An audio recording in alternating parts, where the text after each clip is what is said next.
ఒకసారి చెన్నై నుంచి కావలికి వస్తూ ఉన్నాను ప్రయాణమై. రాత్రి వేళ రైల్లో ప్రయాణమై వస్తున్నాను. బిట్రగుంట దగ్గర రైలు ఆగింది.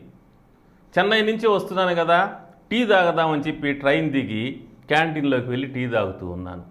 టీ తాగుతున్న సమయంలో టీ తాగుతూ ఇటు చూసేసరికి నేను ఎక్కిన రైలు వెళ్ళిపోతూ ఉంది. వెంటనే టీ కప్ అక్కడ పెట్టేసి రైలు వెంట పరిగెత్తడం ప్రారంభించాను. ఆ రాత్రి వేళ చీకట్లో పరిగెత్తు ఉన్న సమయంలో నా చెప్పు ఊడిపోయింది ఒకటి. రెండో చెప్పును కూడా వదిలేసి రైలు వెంట పరిగెత్తాను. రైలు స్పీడ్ అందుకుంది. నేను కూడా దాని వెంట పరిగెత్తు ఉన్నాను. చివరికి ఒక బోగి పట్టుకున్నాను. ఆ చీకట్లో ఎక్కేసాను. దాంట్లోకి ఎక్కేసినప్పుడు ఆ బోగి ఎలా ఉందంటే అది క్లోజ్ అయిపోయిన బోగి, రిజర్వేషన్ బోగి క్లోజ్ అయిపోయి ఉంది.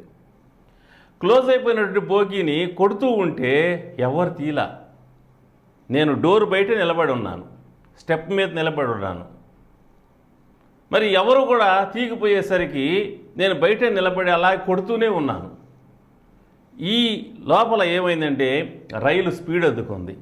రైలు స్పీడ్ అందుకుంటుంటే నేను ఆ ట్రైన్లోంచి పడిపోతానేమో అనేటువంటి ఫీలింగు, ఆ చేతులు జారిపోతాయేమో, కాళ్ళు జారిపోతాయేమో, పడిపోతామేమో అనుకుంటూ ఉన్నాను.